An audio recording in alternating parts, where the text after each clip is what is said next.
now is not the time to make gains. Okay, and the example that I'm going to use is treating someone who's doing a group fitness class, and in that group fitness class, there is scheduled for a PR day, a 1 rep max day in which you're trying to test your ability to lift the heaviest weight possible in a particular lift, whether that be bench press, squatting, or deadlifting. If you have back pain, even if it's pretty mild, you're not even going to have an adequate representation of what your full potential is because you're in pain. So now is not the time to try and further your strength abilities, your aerobic capacity, or gains.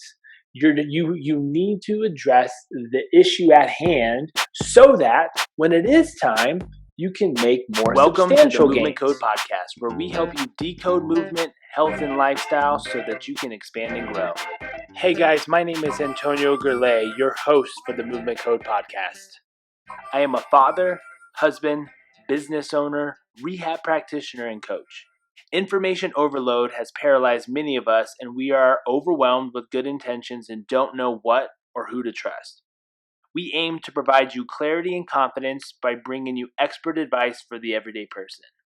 Thanks for spending some time with me today and enjoy the episode. All right, guys, welcome back to the Movement Code Podcast. This is episode 10. And it was not my intention, but this is the top 10 tips for your low back pain on episode 10. 10 for 10. Dad jokes coming in hot. Watch out. Stick with me through the whole thing here, guys. This got a little lengthy because of the 10. There's talking points and discussions around each one of those. But the thing that I want to highlight before you listen is the 10 tips don't only apply to low back pain. I'll restate this again in the actual episode, but once you start listening to these, it makes sense that just physiologically, this is how most pain points are dealt with, how we recover from them, how we rehab from them, how we deal with them. And not only that, we get a little deeper. We start talking about application into other areas and in your life. So stick with me.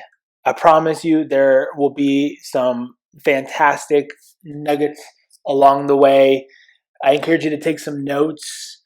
And again, the challenge at the end of the week, I think is going to be very applicable. I think it will be. It will be applicable for anyone listening to it.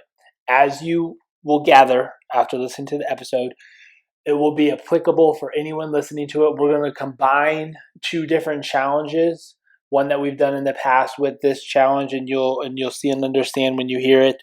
But I hope you guys enjoy. Again, top 10 tips for your low back pain. Thanks again, and enjoy the episode. And more importantly, we encourage, after we have interactions and communications and relationships with clients and patients and individuals, we want to present opportunities for them to be, additional beacons for presenting valid and trusted information to family and friends, right?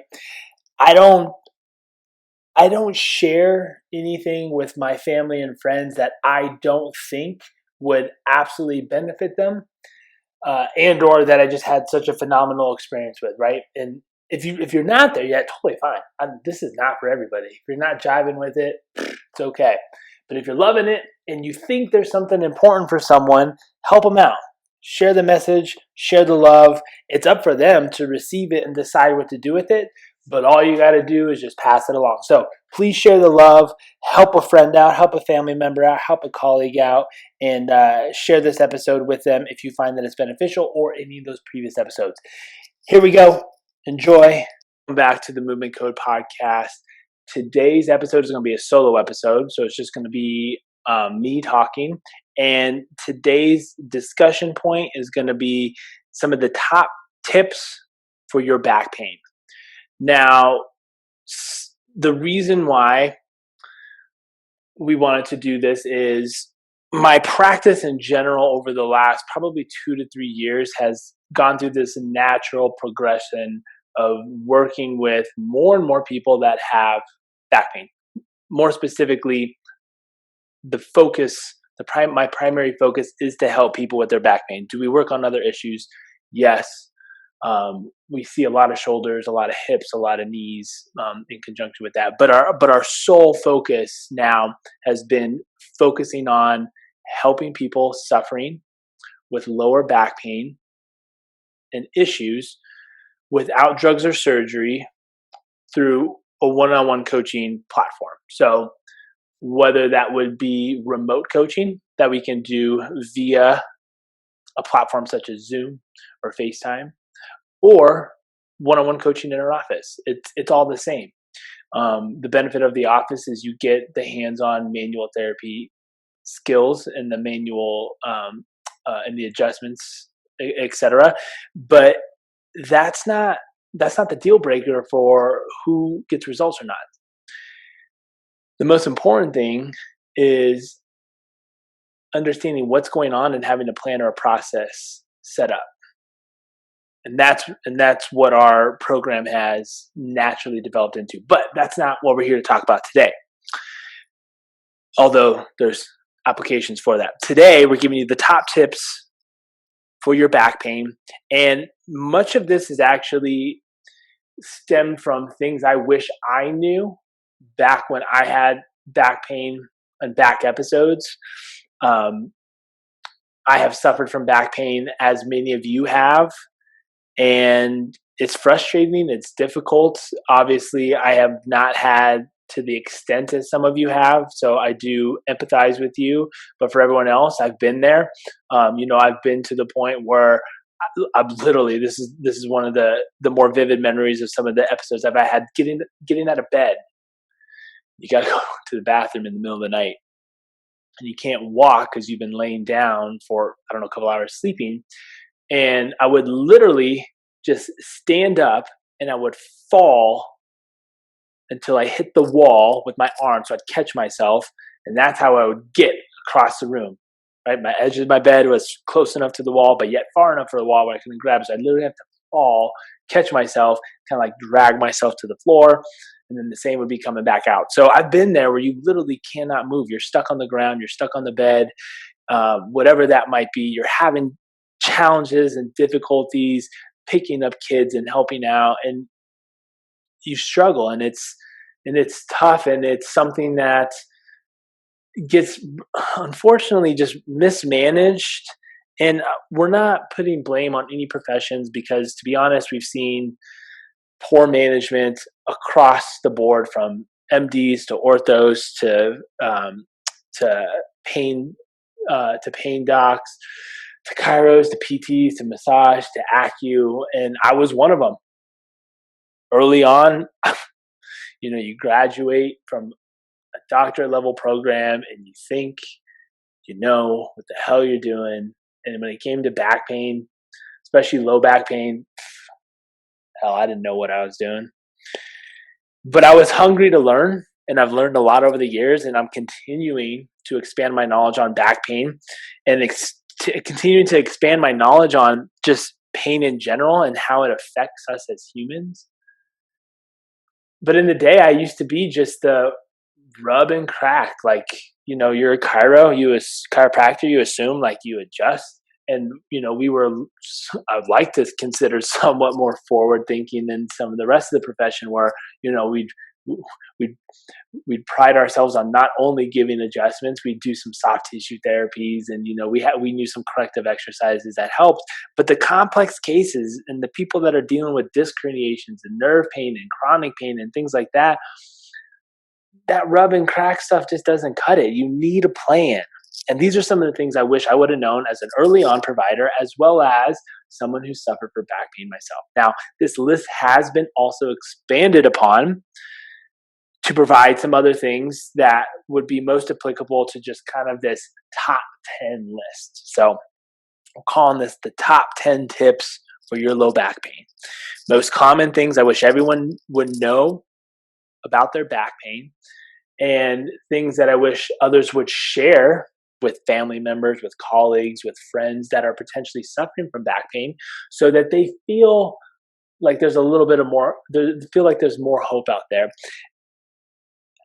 I have remote clients that are going through our program right now, and man, people, this eats at you. It's tough, and part of being part of being a great provider and a clinician, which I'm trying to be, I'm trying to do my best for my patients and for my clients, is just listening and hearing the struggle and the concerns that many people have as they're going through back pain is tough. And we're part of the coaching process is encouragement, is helping them along the process, listening to them. And we see that really with any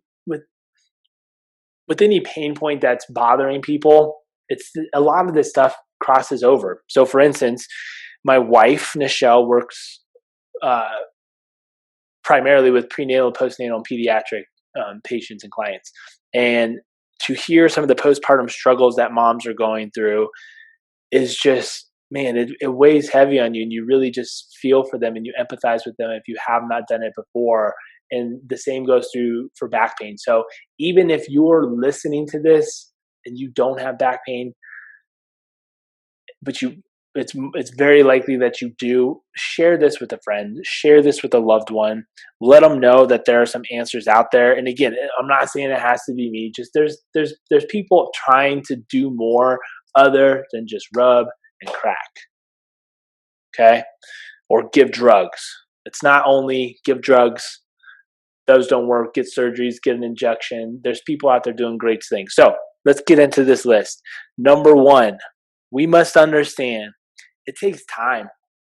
Depending on the severity of what happened, there's a bit of a time element. And I'm guilty of marketing the get out of pain fast and start moving better. That's a part of a business strategy to get in front of people, to give them the correct message and understand what's actually realistic. But we have to understand it takes time. I use this example a lot. If you sprain your ankle, there are varying degrees of an ankle sprain. You can go from a grade 1 all the way through to a grade 5, right? Grade 5 being the most severe, where it's actually like a rupture, where you would need surgical intervention depending on kind of where and what happened. But needless to say, you have this range. All injuries and pain levels are pretty much the same.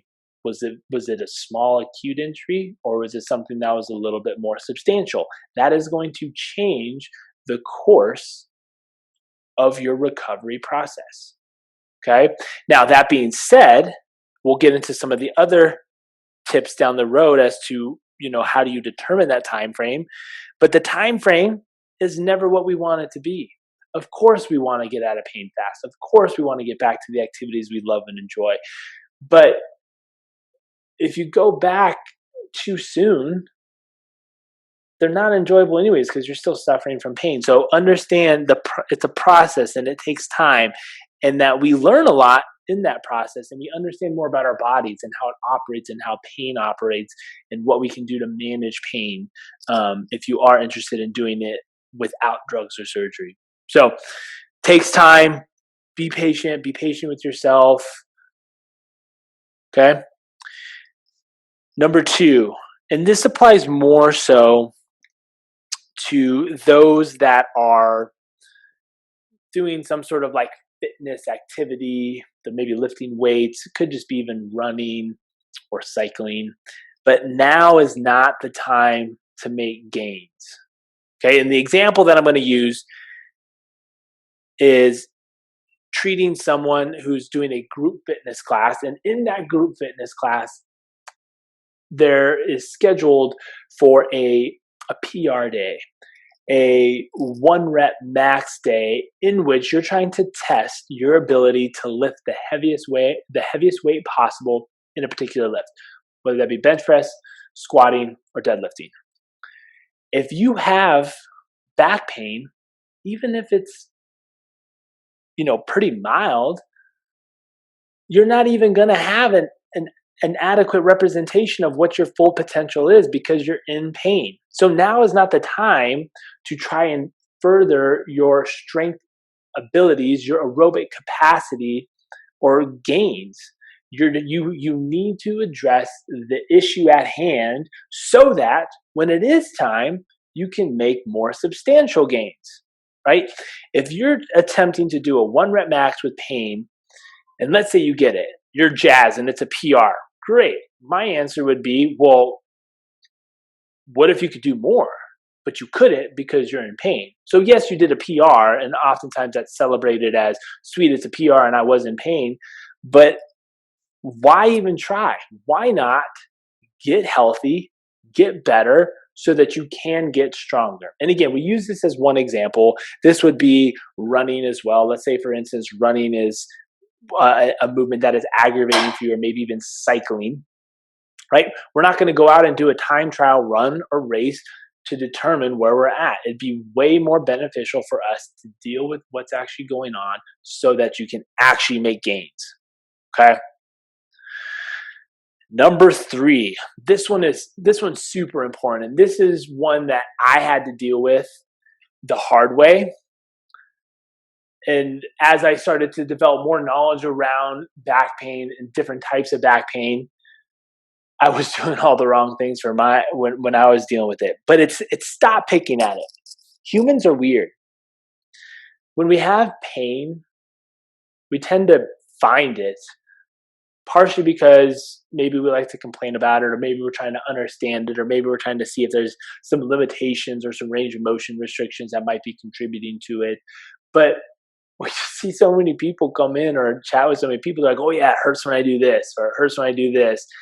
And they're like, I'm constantly just trying to like work it out, but it hurts when I do that. And to me, you're just picking at it. You're just scratching at that surface. You're scratching at the scab, as Dr. McGill, or as Professor McGill states, and you're just irritating and making things worse. Okay. While we do encourage, I'm going to change that. While it is necessary that you continue to move and do things, rest equals rust, motion is lotion.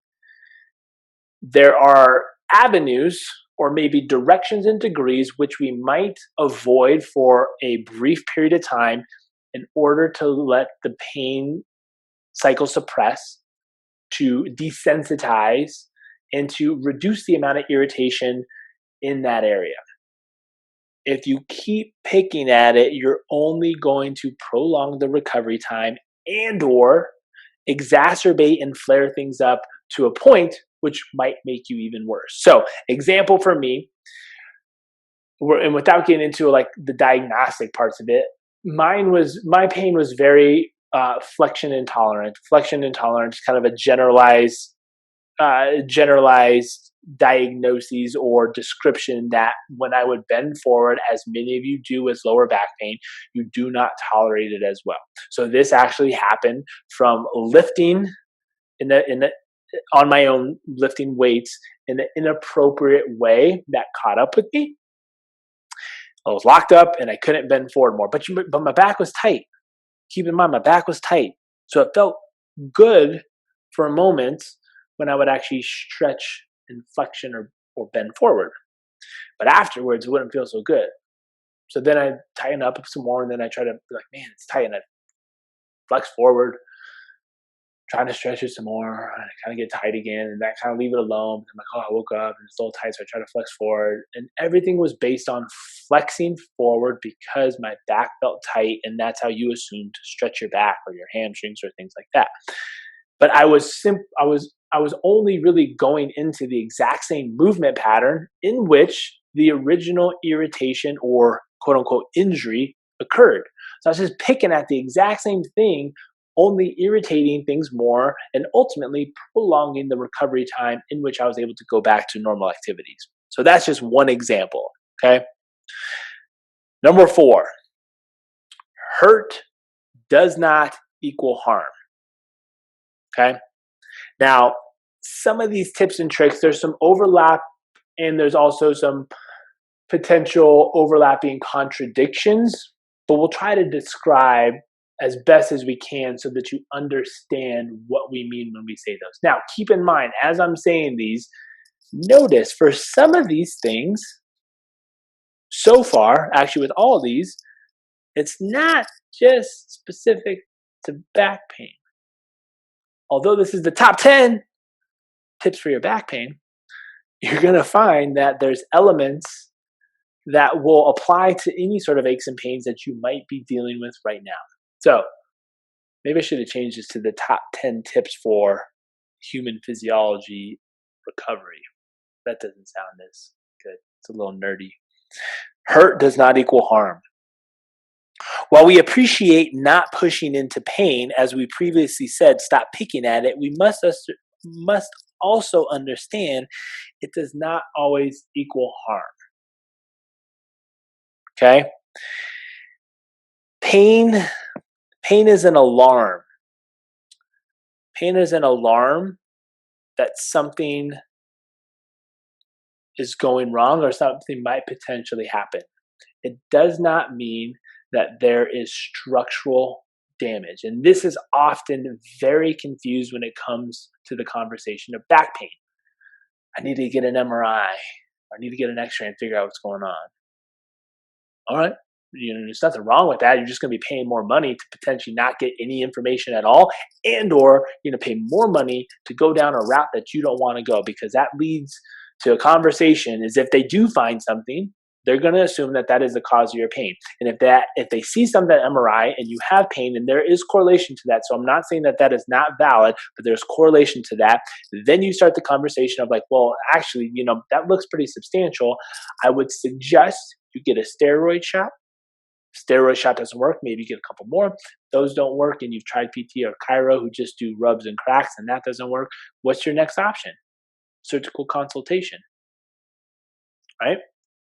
Whereas if you don't get an MRI and we work through actually going through a proper assessment and evaluation to determine what is not working well for you and what works well for you, you set up a plan accordingly to you and your body so that you can start progressing and making progress. You can start to loosen up. You can start to feel better. Your pain goes down. You can start to do more, right? So hurt does not equal harm. There's numerous references and studies out there that show asymptomatic individuals with abnormal findings on X-rays and MRIs and other imaging methods, right? So for instance, I think it's roughly, I don't have the study out in front of me, but roughly 60% of males over the age of 50 or 60, I can't remember which it is, but it's 60%, roughly 60% of the males over 50 to 60 years old have disc herniations found on MRIs that are asymptomatic, meaning take a group of guys, okay? Got a group of guys. We're just going to go do MRIs of them. They're asymptomatic. They have no symptoms, and you're going to see 6 out of 10 of them, they're going to have disc herniations found on the MRI. Meaning, structural pathology, which a disc herniation would be classified as, is found on imaging, but they don't have pain. So the converse is also true. You could have pain, but not have a disc herniation. So when you're going through your recovery process, yes, we're trying to avoid movements that we're not constantly picking at it, but we do also understand that if something does happen, God forbid you have to bend forward and it gets a little angry at you, you're not making things worse. Your body's simply signaling to you like, hey, remember, this didn't feel good last time you did it. I need to slow you down, pump the brakes, straighten up, better your mechanics, use your hips more, brace your core a little more. These are all avenues in which you can suppress that pain signal. And we also know massage, chiropractic, rolling out, vibration, all these things help suppress that alarm signal. Okay. Think of it this way. the sprinkler system, there's a fire, the fire alarm, there's a fire going on in your body when you're kind of feeling pain, right? And that can get exacerbated by a number of different factors, but that sprinkler system suppresses that, right? It's like it dampens that signal so that things can calm down and then you can assess the situation. That's what we're doing with the manual therapy type of stuff. All right, so in conjunction to that, number 5, you are not your X-ray or your MRI or your scans. Okay, so again, this perfectly times up and correlates with what we just talked about in the previous topic. Is just because you do find something on your MRI does not mean it is directly related to the pain that you're feeling now. Could have been an old injury. There might be some influence to what you're feeling right now, and or it might be the direct cause of what you're feeling right now. Again, we're not saying that imaging and MRIs and X-rays are not needed. They might be warranted and they might be needed, but it's understanding when and what to do with the information. We get a lot of individuals that are extremely worried to get MRIs because they don't want to see what's actually on there, i.e., if I have a disc herniation, I don't want to know. My dad suffered from a disc herniation. My grandfather suffered from a disc herniation. I don't want a disc herniation. So they're not well educated on the recovery and healing process of an injury such as a disc herniation. Now, that being said, we also see individuals who come in with us, maybe with pain, maybe with not a lot of pain, they're working on something else. Then you're asking further questions, and they basically state to you that, oh, I have degeneration in my back. Right? It's like, hi, I'm Antonio. I have degeneration in my back. It's a part of who I am, and it will always forever be there. While we're not arguing that the degeneration might not be there, does it matter? I'm 33, and I have degeneration in my spine. And unfortunately, okay, I'm going to try to say this in the nicest way possible, but our profession specifically scares the hell out of people by telling them they have degeneration in their spines. They rope people in with X-ray deals, new patient deals, freaking telling them they get heart rate variability checks and all this other bogus shit that is only set up to bait and switch you to become a patient. They see X-rays or scans or thermal imaging, whatever that is, and they basically say like, oh yeah, you got degeneration, you need to get chiropractic care and that'll help with degeneration. Chiropractic care does help with back pain. Does it help with degeneration changes? 100%. But it's the method in which they're using it in an unethical way. They're scaring people to believe they are their imaging. They're not working on functional outcomes. They're not working on creating to make you a stronger and better person. It is 100% fear-based so that you believe you are and will always have degeneration and will be dependent on someone else to help you fix it. The only one that can help you fix your degeneration is yourself. By moving more, by getting stronger. Would you need some help? Potentially. Get the help you need. But it is you that can make the changes. It's not a chiropractor. It's not a physical therapist. We're just a catalyst. We're catalyst to the process. Okay? But we must understand that just because we see something on an X-ray or MRI, it does not mean that it is the sole cause of your pain and or that you will always have pain because of it and or that it'll return as a result of that. It is a data point in the process of determining best course of care and action for you where you are at this point in time. Also, if you're getting an MRI or an X-ray and you're like, my scans are 5 or 10 years old, we might see some changes, right? Not that you need to get rescanned to get updated stuff. Just understand that it's a piece of the puzzle. Number 6, application is key. We post exercises online for people to try and do. Hey, try this. You got back pain, it might help out. A lot of we have this conversation a lot of times with pain. And we're not discounting or downplaying anyone's discomfort or pain that they're feeling. But I have a feeling sometimes we confuse maybe some tightness or mild irritation or delayed muscle onset or delayed onset muscle soreness with actual pain, thinking it's like a pathology thing that we need to Google research and find exercises to help fix it. A lot of the times when you're looking at exercises online and you try a couple things, that to me is like the lowest of the lowest hanging fruit. Like you're walking in an orchard and you just found an apple and you're like, oh yeah, this is good. It's going to make you happy for a little bit and it's going to help for a little bit, but it's not ultimately going to deal with an issue if you have an issue. Application. That's where application comes in. You have to know, or you have to have a better idea or indication of what to do and when to do it. That's application. So obviously, if you were to go online right now in any social media platform or even on Google and type in low back pain exercises, you're going to see a ton of different stuff. And this is why most people come in and seek help from a professional provider, because most information's out there, but they don't know what to do and when to do it.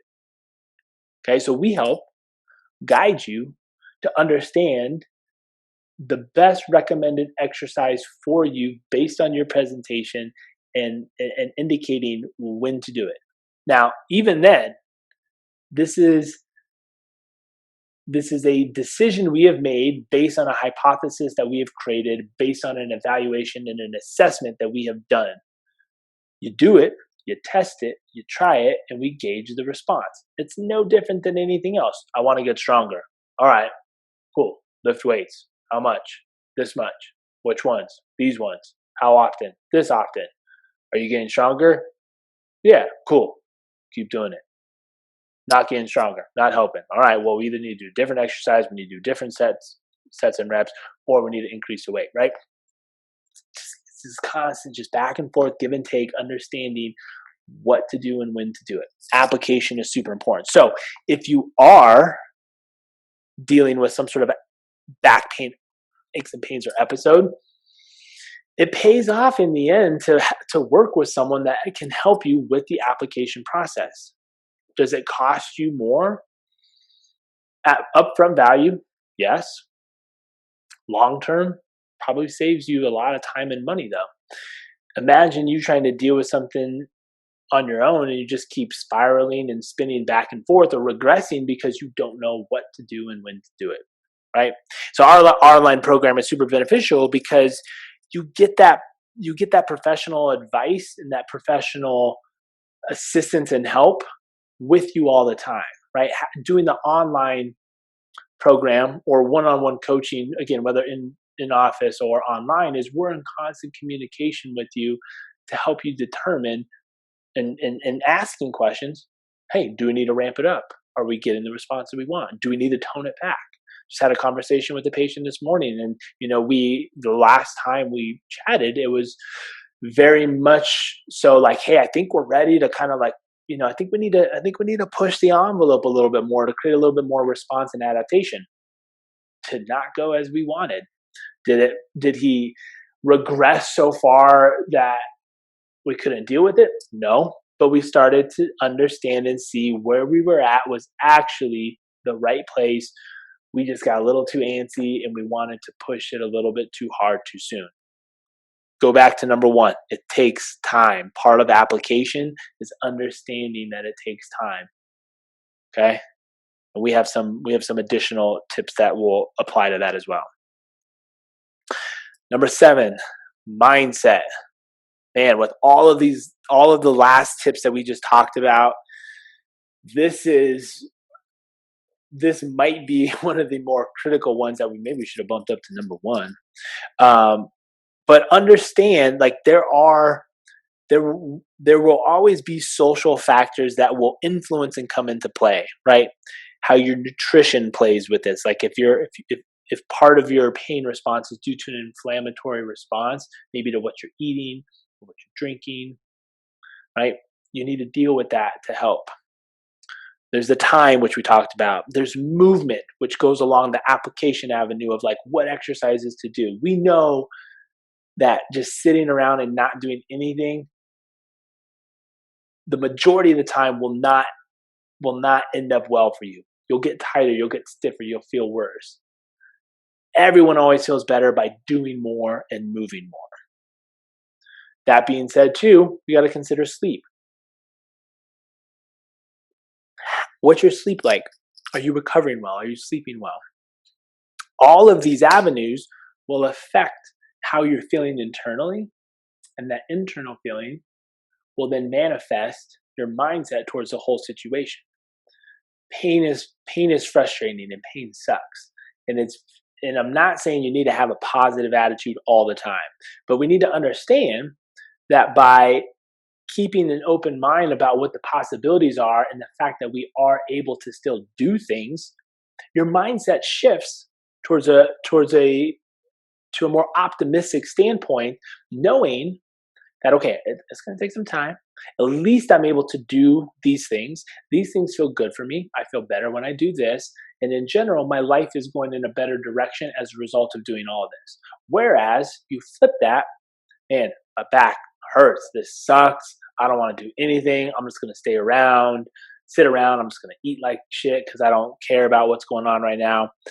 And all of that in turn is only going to make your pain worse. So you're just in this negative feedback loop, and you're just going to keep spinning around and around. Our role and job is to help you break that cycle, right? If you can find some movements and some things that help you feel good, you feel more motivated about doing them. Okay, so we gotta set ourselves right. We gotta think about this in a different way. Athletes and other individuals that need to get out of pain faster, it's a little different for that, but we just have to be a lot more diligent about the plan and the process, because there's usually a little bit more of a timeline involved. But for the majority of us, we don't have to get back to a season, like we're in season competition or something like that. Most of us just want to get back as soon as we can because we want to get back to the things that we enjoy doing. And rightfully so. But understand again that if you're going back too early, the things that you enjoy doing aren't going to be that enjoyable because you're still in pain, right? This isn't the time for games. It's time for you to figure out what happened, why it happened in the first place, how to deal with it if it comes back again, and how to make yourself stronger and more resilient to avoid it happening again. Okay? Mindset. Number 8, graded exposure. Okay? This ties in application. Hurt does not equal harm. Part of the time process. Okay? Graded exposure simply means graded exposure is adaptation, right? Expose yourself to more challenging things so that you can adapt. And in our case, we're looking for adaptation of strength, for confidence, and for mobility or range of motion improvements. And that those all have overlaps and go kind of hand in hand. Okay, so we're looking for gradual increases in load and intensity and volume. Application is key, though. As I already described earlier, just a minute ago, earlier today I had a conversation where I did not go gradual enough. I tried to make that next leap and step for one of my clients, indicating that we needed to expose him a little bit more, to push it a little bit harder, and that backfired slightly.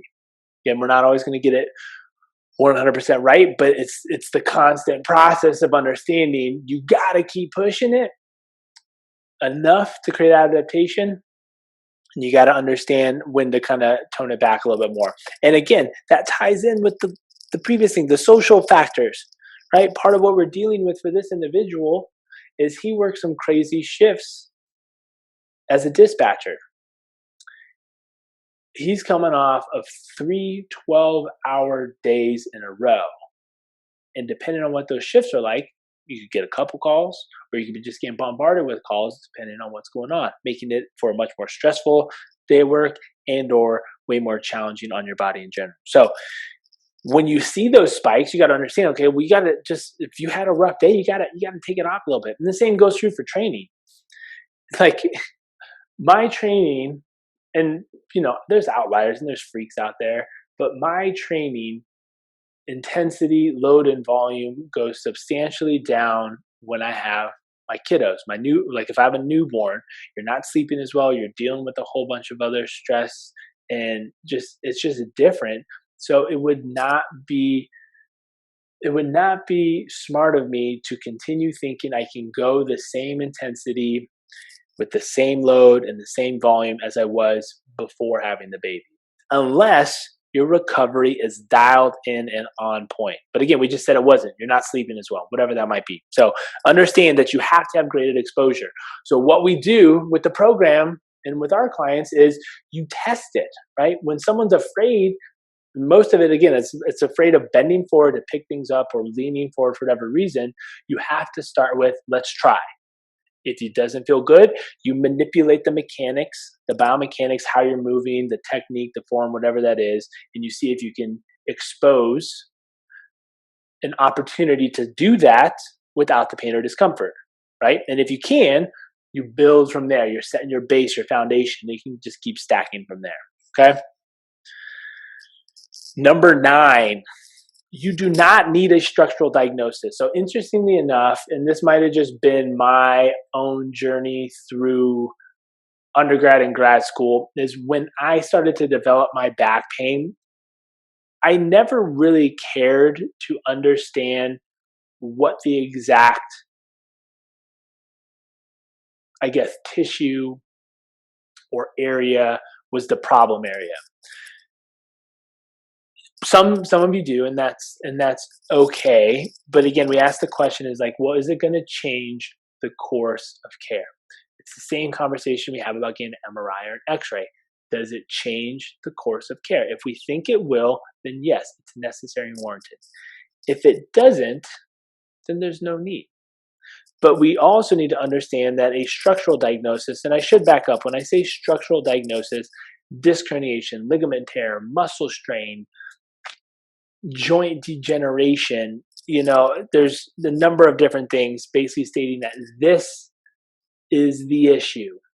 We know pain's complex. We know there's not just one element of simply being able to point and say, you are the problem, we need to deal with you. Are there times where that can be the case? Yes, right? For instance, radicular pain down the leg. You do an assessment, you determine one of the lumbar nerve roots, we'll just say a number, L4, is getting compressed by either a disc herniation or inflammation or something else. That is very specific based on dermatomal patterns, based on the presentation down your leg, based on muscle weakness, and based on symptoms. It's good to understand that level, because if you need further intervention, we got to know where to go. Makes sense. But even in that scenario, we go through movement-based principles to reduce pressure on the nerve. You might need to go get a steroid pack which suppresses inflammation that is putting pressure on the nerve root. But we do all that without getting an MRI. Our assessment and our evaluation has already determined where the area and the problem is. Why pay a couple extra $100, if not thousands of dollars, just to get a picture to solidify what we already know? Okay. Now, again, does it change it? There's a lot of overlapping symptoms that would indicate that it might be a disc herniation, it might be some inflammation, might be pressure on a nerve root, all of which could also be true, and you're just seeing elements that are kind of layered on top of each other. So we don't necessarily need to know this is the exact issue. We find, again, entry-level opportunities for us to get some symptom relief and find movements that allow you to start progressing, working on your mobility, working on regaining some of that strength back.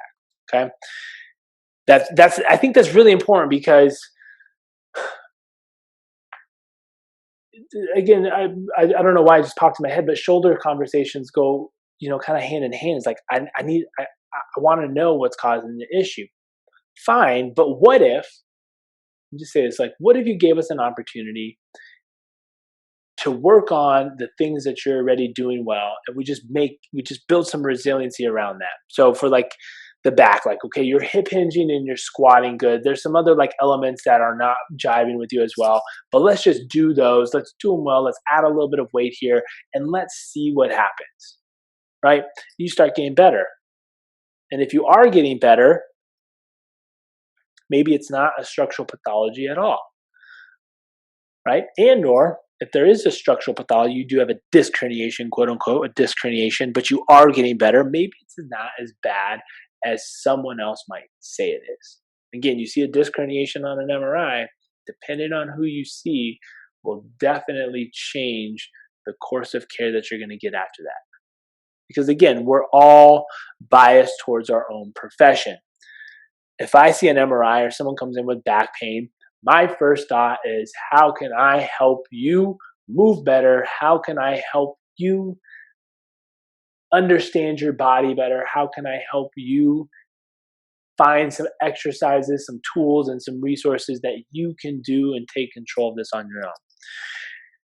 Other chiros would say, how do I adjust you? How many times do I need to adjust you? How often do you need to come see me in order for me to adjust your back till it feels better? Ortho might say, okay, well, this is a pretty bad disc herniation.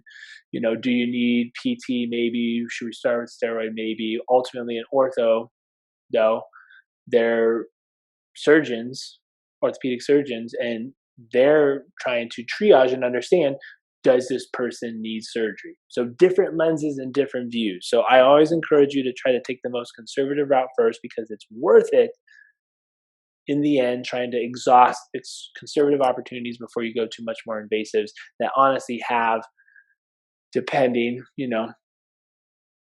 successful rates 50-50, flipping a coin. Will I get better? Will I stay the same? Will I potentially get worse? Will I need another surgery down the road because they've now taken something out? All things to consider. Number 10, going off that what we just talked about, is you must trust your support team. If you do not leave, if you have any slightest hesitation as to, I don't think I'm getting enough, I don't think this person knows what they're doing, I don't think I'm hearing all opportunities or options, get a second opinion. You can co-manage. That's the whole point of co-managing. I co-manage patients with back pain, with acupuncture, with massage, with personal trainers, especially with physiatrists, with orthos, having the conversation of like, how's this person doing? Oh, they're doing good. They're not doing good. Hey, should we consider this? Should we do this? But you gotta trust your support team. Too often people are saying, like, I've been seeing the same person for 12 plus weeks and they're doing the same thing, and I just never thought I was getting better. But they paid up front for a package or whatever that is, and they're just getting the exact same thing. They're doing the exact same thing with minimal progress, and they don't trust the process. You got to understand what's happening, you got to understand the plan. We talk too much because we want you to understand the plan and the process. This is how it should be for anybody, for any scenario, for any intervention going on in your life. Ask questions, understand the process, because if you don't, it's not going to be meaningful to you. Your mindset's going to be off. You're not going to understand application, and you're really not going to understand the timeline of what's actually trying to happen, or what we're trying to achieve. Like, you got to understand the process, and that comes through trust, and that comes through conversations. 5-minute appointments, the hell are you going to get out of that? I mean, there's times and places for maybe just coming in for some checkups and some stuff, but there's more to this. There's more to this than just simply wait and see, rub and crack, see what happens. Like, you'll get so much further, so much faster, with 100% more confidence, understanding the process and what it looks like. Top 10 tips for your back pain.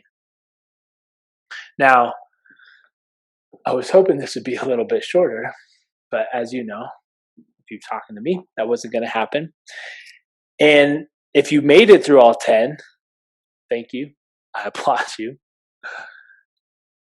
Again, these are tips and tools or tricks, whatever you want to call them, for not only back pain, for other areas of pain, for other things in your life. It's kind of crazy. I'm literally, as I'm saying these things out loud, I'm running through my own head of avenues that are just popping up because they're fresh in my head about how this is applying not only to my physical self, but where I am mentally. Application is key. Man, that's so important in just so many different areas of our life, right? Like, it's not just about, like, oh, I need to do this exercise at the right time, right? Application in business, application in your family, understanding there's key points in which you have the tremendous power and influence to be a part of someone or something. I'm running through my head with my kids right now. It's like they have these time these these windows of opportunity in which they're learning, and you can imprint on them. And am I doing the right thing? Am I imprinting the right message? Could I be doing better? Right? It takes time. It's the long game. Man, I struggle with this. It's the long game. When we know modern medicine allows us, who knows when I'm getting up to there, right? People might be living 120 years old. Maybe, maybe not. When we know we have the opportunity through modern medicine to live longer and longer, yet at the same time, your life could potentially be over today or tomorrow because of a freak accident. You want to fulfill every single day as much as you can. You want to live your life to its full capacity every day you can, but you have to also understand that you're playing the long game. Things just don't happen overnight. And that one's tough. That one's super tough. Now, maybe I'll disagree with this one. Now is the time to make gains. If you're healthy and you're good, make gains, challenge yourself, push yourself, right? But when you're hurting and you're in pain and you're recovering from something, maybe you have to take a step back and contemplate, like, where do I need to put my efforts? Where do I need to put my focus? Right? So take this, take this list, take these tips, go through a SWOT analysis. Remember back from episode 7 with Dr. Bill Morgan, one of our mentors. Use the SWOT analysis. You could do a SWOT on each one of these things and see where it might be a problem or a strength for you, weakness or a strength for you with your physical limitations. Maybe it's in your life, maybe it's in relationships. But your challenge, and there's 10 of these over the next week, I want you to start. This is your challenge. I want you to start going through these. If you can crush each one of these out in a day, that's a lot. But if you have the ability to, I think that'd be kind of cool. You can just run through a very, very brief SWOT analysis for each one of these things on the daily, or what would be probably more feasible for most of us is take one of them. Take one of them, and because there's 10, you have to double up on a couple of days, where you just expand this to a 10-day challenge. Take one per day, go through your SWOT analysis, see how it applies to your physical and your mental and maybe even your emotional self and well-being, right? Start with, we'll just, if you're listening to this and you want to start today, it takes time. Number one, it takes time. What in your life are you rushing? Is that a strength? It might be. Is it a weakness? Are you putting too much pressure on yourself? Are you judging yourself too harshly and it's actually hindering your progress? Is there an opportunity available in front of you? Is there an opportunity available in front of you that you can grasp, understanding that it's going to help in the long-term game of your life? And threat. Are there any threats that might be robbing you, that might be expanding that timeline? Again, that was just off the top of my head of how that might apply, and maybe that's a vision into what's actually going on in my head right now. But either way, that is your challenge for the next week. We're going to do a SWOT analysis. We're going to double down. We're going to apply some of the things that we talked about before in this top tips for your back pain or your life or your shoulder pain or your relationships. Okay? Now, I'm going to leave you with this because it was intended that this was solely going to be talking about back pain, and it took a good turn. But for those of you that are dealing with back pain, back to the important part of what we were intending to talk about, there are resources out there. There's help out there. It doesn't have to be with me. If you have a question, we will always have conversations, direct message, text messages, phone calls, emails, whatever it is. We list all of our contact information. You can reach out to us, and we'll start a conversation with you about what you're feeling and what resources or what avenues might be best for you. But if you're suffering from back pain, we do offer online one-on-one coaching. Online and in-person one-on-one coaching. We help you, if you're struggling with back pain, recover without drugs or surgery. And if that's something you're interested in, we'll set up a plan for you. You got to set up a plan. It's not, again, it takes time. It's not just you do these things and in a month you're going to be good. But if you're serious about dealing with something that's been taking your time, taking your energy, that's been tough on your relationships, if you're serious, reach out, give us a call, shoot us an email, whatever method you want to, and we'll have a conversation about that. Thank you so much for tuning in today. I hope you guys enjoyed the episode. Share it, tag us, post it, leave us a comment, leave us a review. We cannot thank you enough for sharing the love and getting the word and the message out. Until then, guys, move well. Much love. See you next time. All right, guys. Thank you for hanging on and sticking with me through this whole episode. To be honest, it took a different turn than I thought I was going to take towards the end there. But, it's one of those things, just rolling with it, going with where the conversation in my own head took me. But I hope you guys enjoy it. I hope that you found some application, again, for your back pain if you have back pain. If you got pain elsewhere, this stuff still applies. And oddly enough, as I was contemplating in my own head, sharing these thoughts, we're finding everyday life applications, right? So thanks again. I really appreciate you guys sticking through the whole thing. This was not intended to be that long, but it went there and it was good. So we'll check you guys later. See you next week. Bye.